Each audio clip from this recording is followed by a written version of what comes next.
विद्यापीठाच्या सिनेट निवडणुकांचा निकाल आज लागणार आहे। यासाठी मतमोजणीला सुद्धा सुरुवात झाल्याचं पाहायला मिळत आहे।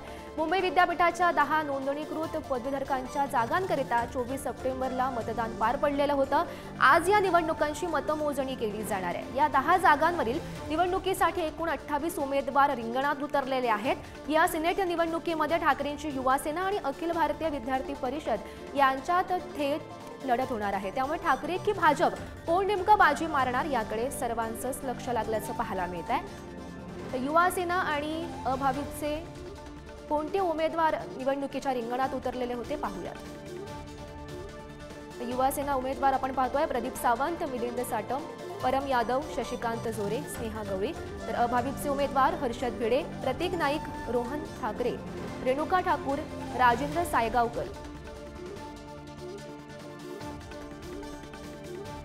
तर युवा सेनेचे उमेदवार शीतल शेठ, मयूर पांचाळ, धनराज कोहचडे, अल्पेश भोईर, किसन सावंत।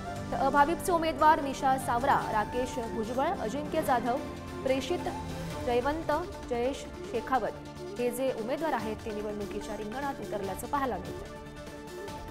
तर या संदर्भात अधिक माहिती जाणून घेऊयात। आमचे प्रतिनिधी चेतन सावंत सध्या आपल्यासोबत आहेत। चेतन, आपण पाहिलं मुंबई विद्यापीठाच्या सिनेट निवडणुकांचा आज निकाल लागणार आहे। मतमोजणीला सुद्धा सुरुवात झाल्याचं पाहायला मिळत आहे। काय सध्याचं वातावरण आहे?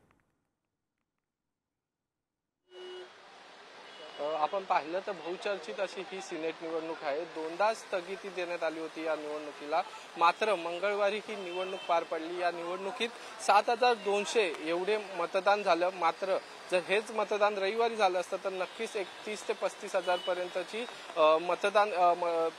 मतदान ज्या रजिस्टर होत्या नोंदण्या त्या झाल्या असत्या। मात्र 30-35 हजार रजिस्टर नोंदण्या असून देखील व्हॅलिड मतदार हे 13,405च होते। त्यामुळे कुठेतरी युवा सेनेकडून वारंवार तक्रार देखील केली जात होती की जे 30 ते 35 हजार रजिस्ट्रेशन आहे ते का व्हॅलिड केले असा या संदर्भात जाब देखील विचारला जात होता। मात्र त्याच्यावर कोणताही उत्तर त्यांना देण्यात नाही आलं आणि एकूण मतदारांची संख्या ही 13,405 ही होती। मात्र वार हा मंगळवार होता, सर्वसामान्य कामकाजाचा दिवस असल्याने मतदार हे फक्त 7,200 एवढंच मतदान झालं आणि त्याची मतमोजणी आता ही मुंबई युनिव्हर्सिटीमध्ये सुरू आहे।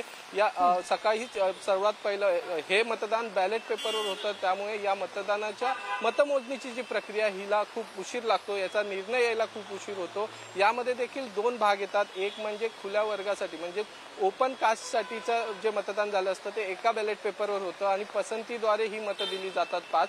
आणि दुसरं आहे खुल्या प्रवर्गासाठी असेल ओबीसी, एसटी, एनटी, महिला असं आरक्षित जागेंचं जे मतदान आहे त्यांना त्यांचे 5 मतदान हे 5 पेपरवर केले जातात। त्यांना एका वेगवेगळ्या रंगांचे पेपर दिले जातात त्या जातीसाठी, त्या आरक्षणासाठी आणि त्यांचं मतदान केलं जातं।